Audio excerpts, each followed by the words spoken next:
All right, good morning, guys. You guys should just finish up a do not question. In your own words, explain how long-term memory works and provide examples. So, long-term memory, we discussed in the previous lesson. In order for something to be stored in long-term memory, it has to go through the entire process we discussed a couple lessons ago. It has to be properly encoded, meaning in some way, shape, or form, there's got to be a way to be able to identify and distinguish that memory from others. Storage, making sure that memory is stored somewhere in our minds that, hey, we know where to find it. Kind of going back to my library example. And then eventual retrieval, being able to go back and get that memory and get that information whenever we want. So, like I said, we talked about some examples in the past of long-term memory. Think back to a memory from elementary school. Hey, remembering your phone number. Things like that. They get stored up there. But then, trying to figure out, okay, why can I remember that? But it's so difficult for me to remember these, questions on the test that I've studied for hours and hours.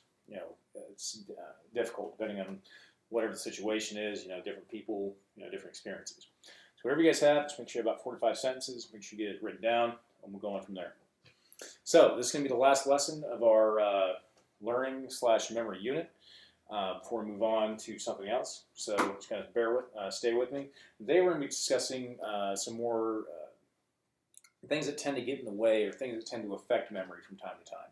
And so some of the things are quite simple. They happen very often, happen to everybody, and then we're going to proceed to get on to things that are a little bit more complex and they, maybe not affect everybody, but there are serious issues to consider.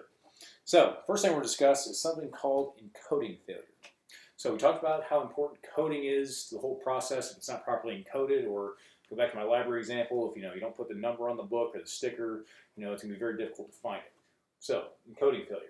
When information is not successfully entered into long-term memory. So it's like we're trying to, either we're deliberately trying to remember something and encode it, but we just can't, or hey, we're not trying to, but for whatever reason, it didn't get a label. It's still, just kind of floating around, but it doesn't actually get stored up there for our later use. If we were able to store every single thing in long-term memory, we'd remember what we had for breakfast 6 years ago, October 23rd, 2005, whatever it may be. That's just not the case. So, once again, encoding failure. It's not necessarily a bad thing. It happens to everybody. It just happens. Hey, we encode some things, we deem more important than others, and so on and so forth. So, pretty straightforward, pretty simple. So, this next one, go ahead and press pause in this video in just a second. There's actually a couple clips throughout this lesson today, so hopefully it kind of helps bring the point home. So go ahead and hit pause on this quick, and then click on that first video. We'll get back to it.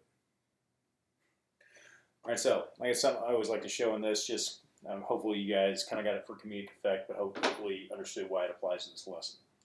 So next up, we have something known as retrieval failure. Failure to recall a memory due to a missing stimuli or cues that were present at the time of being encoded, interference, decay, etc.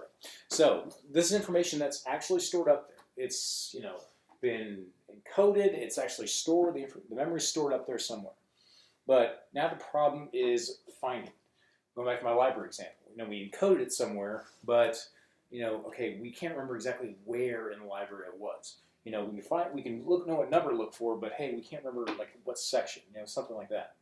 So going back to my example when we talked about, if we have maybe a smell or maybe a sound that was prevalent when we were trying to remember something, we can use that as a cue. So if I'm trying to remember, my spelling words, I'd say, hey, I got my hat on. I remember I had my hat on when I was writing it down. Oh, triggered, help me remember. But, I come test day and I forget the hat at home. Crap, I forgot my hat. That doesn't, it's kind of helped me remember for whatever reason. It was that cue, was that trigger to help me remember, oh, this is how you spell this, or this is the right answer for this.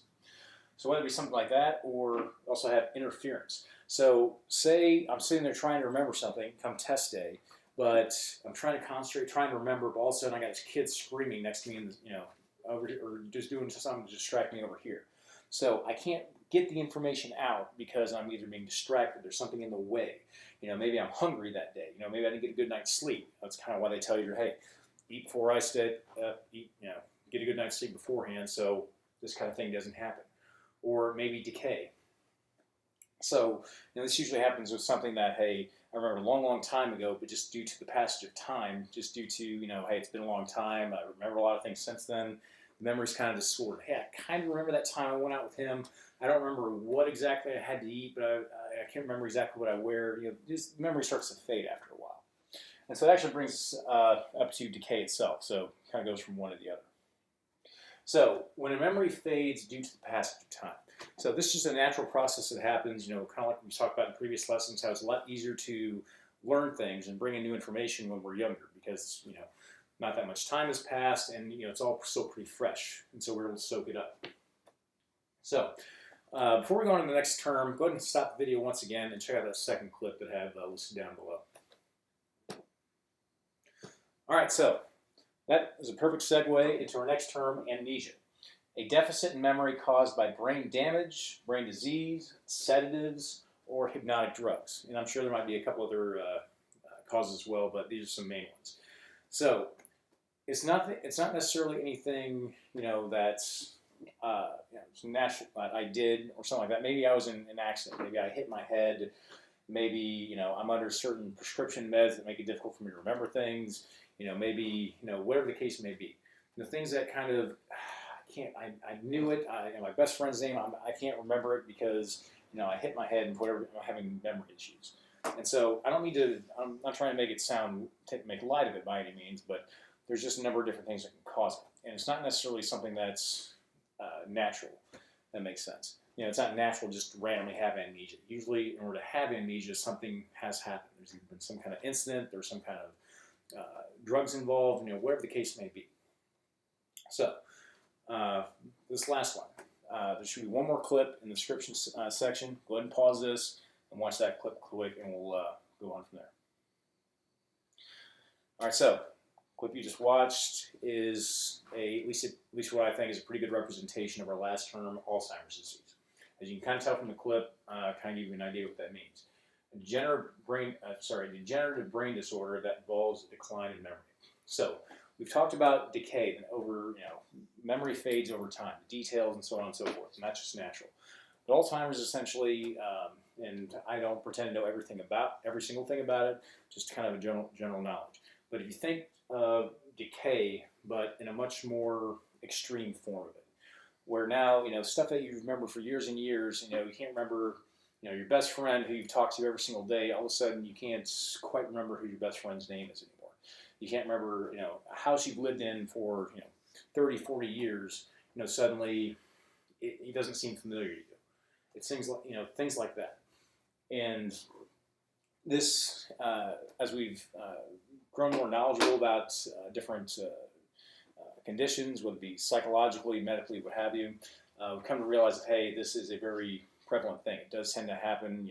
I don't know the statistics right offhand, but it is a serious concern. And so, like I said, terrible thing, but unfortunately, it's the reality of the situation, especially involving this topic in memory and psychology. So that's it for the lesson for today. But on a separate sheet, or if you're typing it in, or however you guys are answering this, of the different types of memory issues that we discussed today, which of these have you had in any way any kind of experience with? Whether it be you personally, whether it's somebody you know, friend, family, whatnot, that has experienced either encoding failure, retrieval failure, decay, amnesia, or even possibly Alzheimer's disease. So whether it be you personally, somebody you know, family, friend, whoever, just kind of describing them, what the situation was, why was there an issue with the memory, and so on and so forth. Just kind of describing the situation. Whenever you guys have about 4 to 5 sentences, you guys have a question or something to bring up, shoot me a comment in the section below, or shoot me an email. Other than that, see you next time.